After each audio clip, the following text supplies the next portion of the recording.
Sparrow, take us home. Sparrow? Home? Home is where you just were. Where the heck is he taking you? Yes, sir.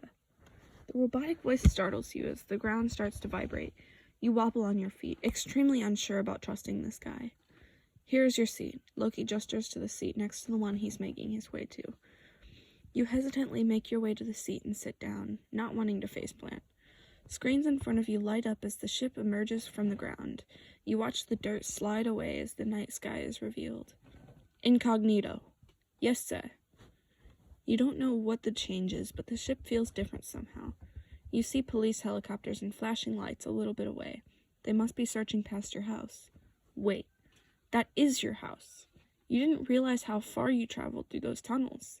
Your mind flashes to being strapped to some kind of table. Men in white coats and surgical masks reach towards you with needles and scary-looking tools. Your head explodes in pain and you cry out. Your hands fly to your temples, trying to make the pain go away.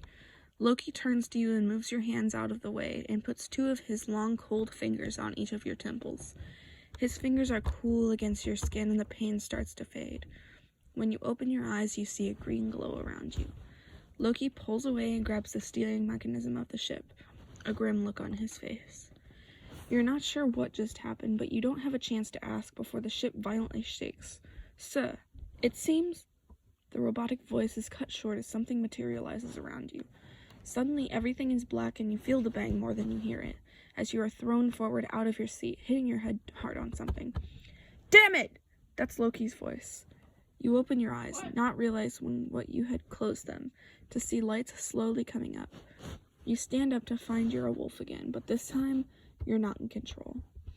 The ship is open with a ramp leading down to many armed soldiers, pointing guns at you. Loki rushes them and one of them steps forward with a bigger gun. You watch in slow motion as the gun fires in an odd metal cuff. The cuff finds its place around Loki's neck and electricity sparks in the air around him as he falls to his hands and knees in pain. Two soldiers rush over and grab his arms, dragging him away from the ship. He struggles against the guards, trying to make his way back to you. He continues to yell and fight as the electricity sparks from the collar, clearly causing him pain.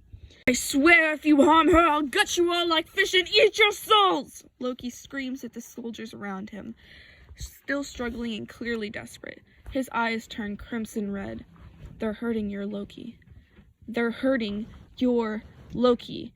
You shake out your fur and dart towards the nearest guard. It's like you're sitting in the back seat watching as someone else is controlling your body. As you grab soldier by soldier, tossing them out of your way, trying to get to Loki. You taste blood in your mouth, and it's all you can do to keep yourself from killing the guards you toss aside, even though you could. Easily. You tear through the swarming guards. You make it to one of the ones holding Loki.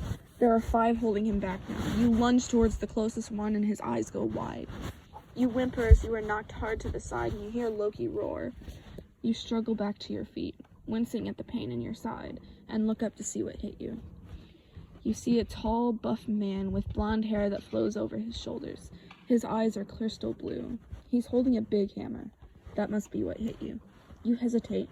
He's so familiar. Lady Wolf, I promise we mean you no harm. You cock your head at the name. Why is he so familiar? You hear Loki yell in pain, accompanied by the sound of electricity, and the trance is broken. You let whatever is controlling you before take completely control and lunge at the man in front of you. You feel a prick in your neck, and rather than knocking the man back like you did the soldiers, you slam right into his chest and fall to the ground. You struggle to get back to your feet, but the world spins and you feel your consciousness drifting. Thor, be careful! You feel strong arms around you, lifting you into the air. You feel the low rumble of the man's voice as he speaks. She will not hurt me. She is only frightened.